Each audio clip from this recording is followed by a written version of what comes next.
को ना बर्बाद करो, देश को ना बर्बाद करो, भजिया को आजाद करो, देश को ना बर्बाद करो, भजिया को आजाद करो। जय जय शंभू, जय जय शंभू, जय राजा, जय जय शंभू, जय जय शंभू। भजिया को आजाद करो, देश को ना बर्बाद करो, भजिया को आजाद करो, देश को ना बर्बाद करो, भजिया को आजाद करो। जय जय शंभू।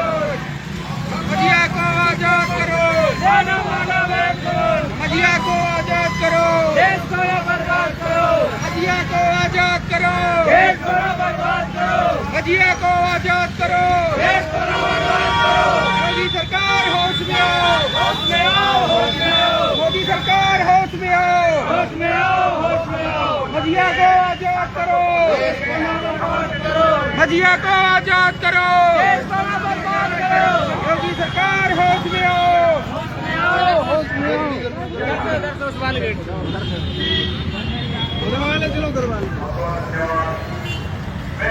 भजिया को आजाद करो, देश को ना बर्बाद करो, भजिया को आजाद करो। देश को ना बर्बाद करो। योगी सरकार होश में आओ, होश में आओ, होश में आओ, योगी सरकार होश में आओ, होश में आओ, होश में आओ। भजिया को आजाद करो, देश को ना बर्बाद करो, भजिया को आजाद करो, देश को ना बर्बाद करो, भजिया को आजाद करो। देश को ना बर्बाद करो। योगी सरकार होश में आओ, होश में आओ, होश में आओ, योगी सरकार होश में आओ, होश में आओ, होश में आओ। भजिया को आजाद करो, देश को ना बर्बाद करो, भजिया को आजाद करो। देश को ना बर्बाद करो। योगी सरकार होश में आओ, होश में आओ, होश में आओ, योगी सरकार होश में आओ। होश में आओ, होश में आओ। तानाशाही नहीं चलेगी, नहीं चलेगी, नहीं चलेगी, तानाशाही नहीं चलेगी, नहीं चलेगी, नहीं चलेगी, गुंडागर्दी नहीं चलेगी, नहीं चलेगी, नहीं चलेगी, गुंडागर्दी नहीं चलेगी। नहीं चलेगी, नहीं चलेगी। योगी सरकार होश में आओ, होश में आओ, होश में आओ। भजिया को आजाद करो, देश को ना बर्बाद करो, भजिया को आजाद करो। देश को ना बर्बाद करो। योगी सरकार होश में आओ, होश में आओ, होश में आओ। भी हमारे बीच आ चुके हैं। हम सभी लोग उनका तहे दिल से हार्दिक अभिनंदन और वंदन करते हैं। मैं सभी लोगों से निवेदन करूंगा कि जोरदार तालियों के साथ उनका स्वागत करें सभी लोग। पूज्य वंदे चेत सिख और एक और हमारे क्रांतिकारी साथी भजिया को आजाद करो, भजिया को आजाद करो। अभी हम सभी लोग हार्दिक अभिनंदन वंदन करते हैं। और हमारे एक और साथी आरती मौर्य जी की अपनी पूरी टीम के साथ देश को ना बर्बाद करो। आ चुके हैं। उनका भी हम तहे दिल से हार्दिक अभिनंदन वंदन करते हैं। भजिया को आजाद और करो, अमित प्रताप शास्त्री जी जो कि मेन पुलिस की पूरी टीम के साथ यहाँ इस प्रांगण में हम लोगों का हौसला अफजाई करने के लिए आए हैं। उनका भी तहे दिल से धन्यवाद करते हैं। साथियों,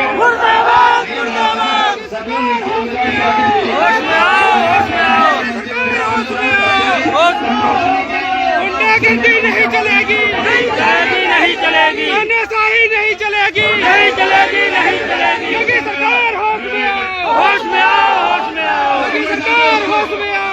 होश में आओ, होश में आओ। भजिया को आजाद करो, भजिया को आजाद करो, भजिया को आजाद करो। सरकार मुर्दाबाद,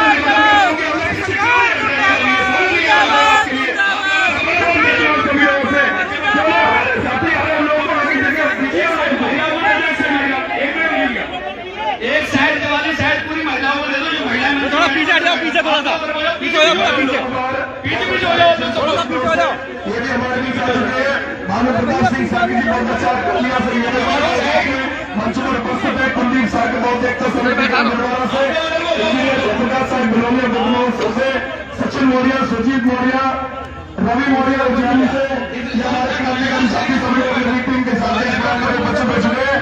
सभी लोगों से मैं निवेदन पुनः निवेदन ये कर रहा हूँ कि ये मंच जो है वो भिक्खु संघ के लिए है। वही लोग मंच पर रहे, केवल वीडियोग्राफी करने के लिए 2 लोग मंच पर रहेंगे।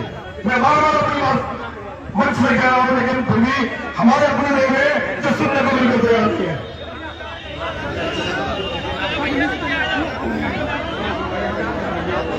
पुष्प पुष्पा बौद्ध जी जो कैथल से चंद्रसी से हमारे बीच चल के आए, चरण सिंह यादव नेकपुर बनाई से हमारे बीच है, गुड्डू सर के चौरा पारवाला, ये एक क्रांतिकारी साथी हमारे बीच सभी। मठिया विषय बिंदु को लेकर के यहाँ पर मंचा सेन, भिक्षु संघ और तमाम हमारे युवा क्रांतिकारी साथियों को मैं सदर नमो बुद्धाय नमन एवं वंदन करता हूँ। और बड़े हर्ष का विषय है कि आप सभी लोगों ने जिंदा होने का प्रमाण आज बदायूं में दे दिया है। वास्तव में ये लड़ाई की शुरुआत है, एक नहीं अनेकों घटनाएं हमारे देश में हो रही हैं जहां पे बुद्धिस्ट समुदाय को आए दिन दबाया जाता है और दरकिनार किया जाता है।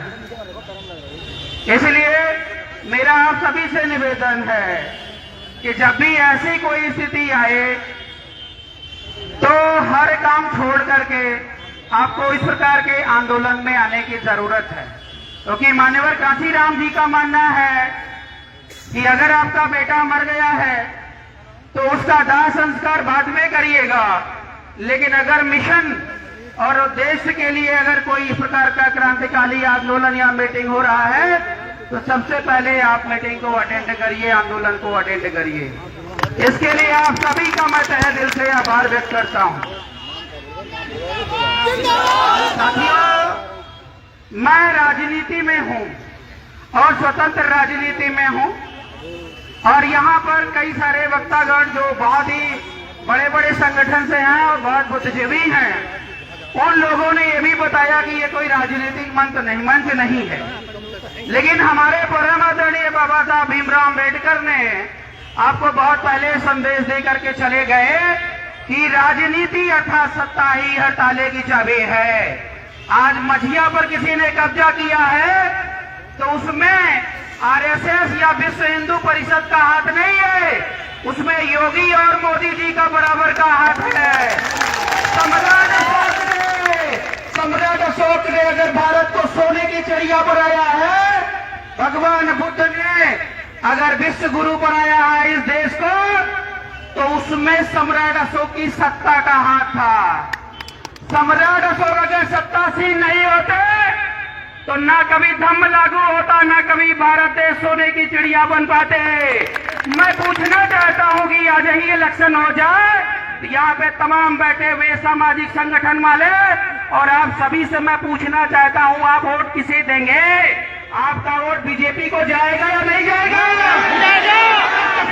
अपने बेटी माँ की बहू के आज कसम खाओ यहीं पर कि आज के बाद अगर मझिया पर हमारा कब्जा नहीं हुआ, दोबारा हमारे बौद्ध भिक्षुओं को ससम्मान वहां पे वापस नहीं बिठाया गया, तो आज के बाद बीजेपी के लिए हर रास्ता बंद यहीं से। आप सब तैयार हैं?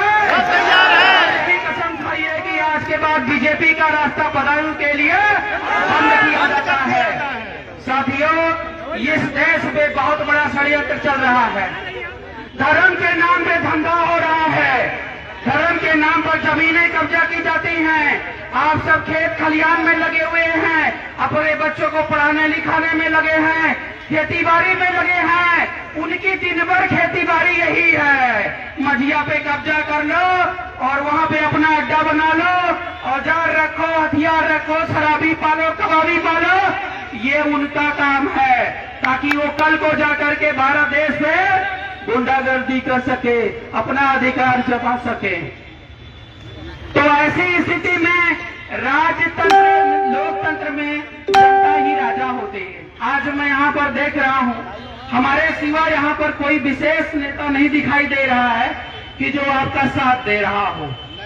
और हम 4-5 दिन से इंतजार कर रहे हैं भिक्षु संघ का, और हमारे जो भाई रामेश्वर जी ने अभी वक्तव्य दिया, मैं इंतजार कर रहा हूं, मैं देख रहा हूं कि अगर यहाँ के जो स्थानीय नेता हैं, अगर उनकी कृपा दृष्टि से आपको न्याय मिल जाता तो शायद मैं आज यहाँ पर बदायूं में नहीं आता।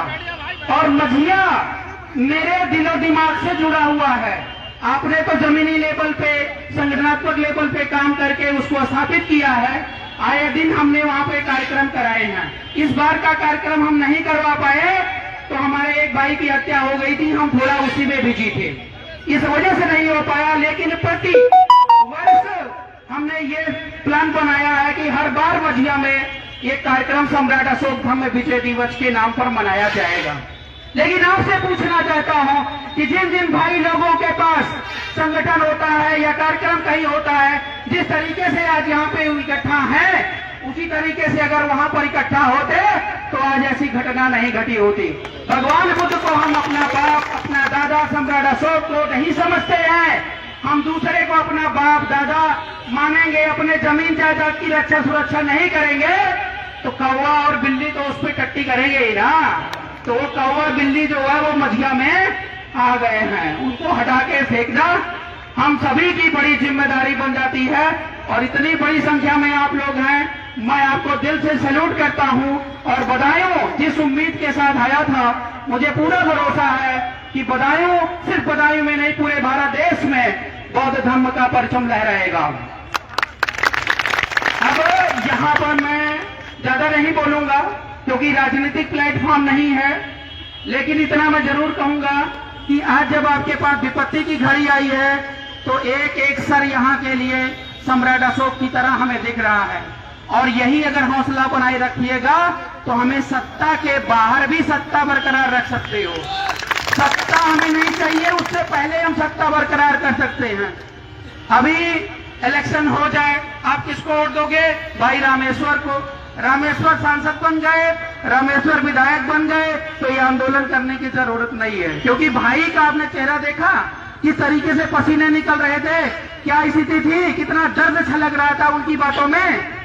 वो एहसास करने की जरूरत है। इसलिए अपना वोट, अपना नोट, अपना झंडा, अपना बैनर अपने घर में, और दूसरा कोई आ जाए तो उसकी ऐसी की तैसी, जो आपके नियम और कानून सिद्धांत के आधार पर ना चलता हो। अब बात यहाँ पर न्याय की है। बात यह है कि जैसे मझिया है तो मझिया को न्याय कब और कैसे मिलेगा। हमारे पूज्य बनते जी ने कहा कि सुप्रीम कोर्ट हम जाएंगे, हाई कोर्ट जाएंगे, खड़ा करेंगे। ये बहुत अच्छी बात है, मैं आपको सैल्यूट करता हूं, लेकिन ये बहुत लंबा प्रोसेस है।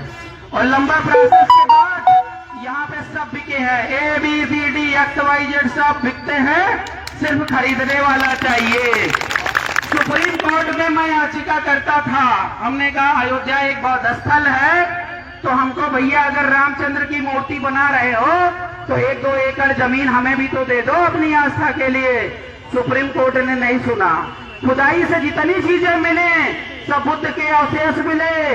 सुप्रीम कोर्ट ने अपनी समरी ऑफ रिजल्ट में लिखा है, क्या लिखा जानते हैं? कि भगवान श्री रामचंद्र आस्था का विषय है, इस देश में सब हिंदू हैं और हिंदुओं की संख्या ज्यादा है, इसलिए हिंदुओं के भगवान श्री रामचंद्र की प्रतिमा लगाई जाएगी। आप सभी से पूछना चाहता हूं, बहुत सारे संगठन देश में चल रहे हैं, बहुत सारे जो धर्मगुरु यहाँ पर हैं, मैं सभी से प्रश्न करना चाहता हूं कि हमें बौद्ध धर्म का सर्टिफिकेट कहीं मिलता है? हमें कहीं सर्टिफिकेट नहीं मिलता है। इतनी संख्या में आप खड़े हो, आप यूनिवर्सिटी चला सकते हो, कॉलेज चला सकते हो, सारा काम कर सकते हो, बुद्धिस्ट का सर्टिफिकेट आपको नहीं अभी तक मिला है, ध्यान रखना। बुद्धिस्ट एक्ट इस इंडिया में नहीं बना है, ध्यान रखना। और बनाने जाओगे तो सुप्रीम कोर्ट बनाएगा नहीं, ऑर्डर कर देगा मोदी जी को और मोदी जी उसको जला के फेंक देंगे। आपको जबरदस्ती हिंदू बनाकर इस देश के अंदर रखा जा रहा है। और अब जब भी काउंटिंग की जाती है आपकी, तो हिंदू में काउंट की जाती, ध्यान रखना। लड़ाई बड़ी लंबी है, उस लड़ाई की शुरुआत हमने कर दी है और आप सभी लोग साथ मिलकर के जो जितना कर पाए वो करे। यहाँ पे मंच पे सब सक्षम है तो हमें ज्यादा नेतृत्व करने की जरूरत नहीं है, लेकिन दिल्ली से मैं मन बनाकर चला हूँ कि जब तक न्याय नहीं दिलाऊंगा मझिया वालों को तब तक वापस नहीं आऊंगा, चाहे मर जाऊंगा चाहे कट जाऊंगा। और मैं देख रहा हूं 5 दिनों से यहाँ पे दिन में तो लोग आते हैं, शाम को घर चले जाते हैं। ऐसे न्याय नहीं मिलता है। सत्तू उठाओ, किसान उठाओ, जिसके पास पैसा है यहाँ पर क्या करोगे? भंडारा करवाओ, यहीं रहो, यहीं खाओ। अभी देखिए 5 दिन के अंदर प्रशासन सब सारा काम कर देगा, कहीं कोर्ट कचहरी जाने की जरूरत नहीं है। किसानों का आंदोलन हमने 1 साल तक देखा था, उस आंदोलन में मैं प्रत्यक्ष नहीं, अप्रत्यक्ष रूप से गया था। पेट भर गया खा खा करके, इतना लोगों ने खिलाया, पूरी व्यवस्था। यहाँ देख रहे हैं कोई खाने पीने की व्यवस्था नहीं है। क्या बदायूं में पैसे वालों की कमी है क्या?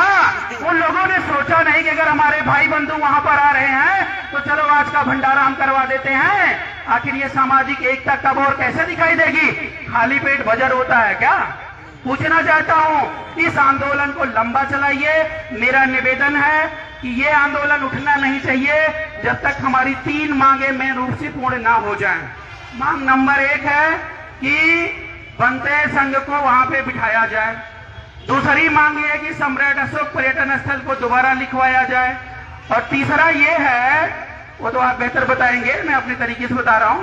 और तीसरा ये है कि जिस एसआई ने बनते लोगों के खिलाफ कार्रवाई की है उसे सस्पेंड किया जाए, तलब किया जाए, क्योंकि बिना वो कोर्ट के आदेश के इस तरीके की बदतमीजी किया है। और मैं वैसे एसआई को मिलना चाहता हूं, कहां पर हैं? कल मेरे पास उसी का फोन आया था, लेकिन मैं देर में समझ में मेरे से बोल रहा है कि आरपी मौर्य जी आप आंदोलन में मत आइए, धारा 144 लगी है। हमने कहा होती है धारा 144? तो बताया कि नहीं, डीएम साहब से परमिशन लेना पड़ेगा। हमने कहा हम नेता आदमी है, परमिशन और मिशन किसी से नहीं लेते हैं, हमारे संविधान में लिखा है अगर हमारे हक अधिकार की बात आएगी तो हम बिना परमिशन के युद्ध करेंगे, ये हमारा जन्मसिद्ध अधिकार है।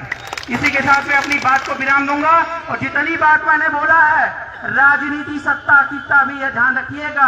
आप अगला इलेक्शन में वोट किसे दोगे अपनी खोपड़ी में 20 बार डिसाइड कर लेना, ये आपका निर्णय है, तब आपको न्याय हक अधिकार मिलेगा। और आरपी मौर्य दिन रात समर्पित है, कभी आप कोई कमी नहीं पाएंगे, जहां बुलाएंगे हाजिर हूं। बहुत बहुत धन्यवाद।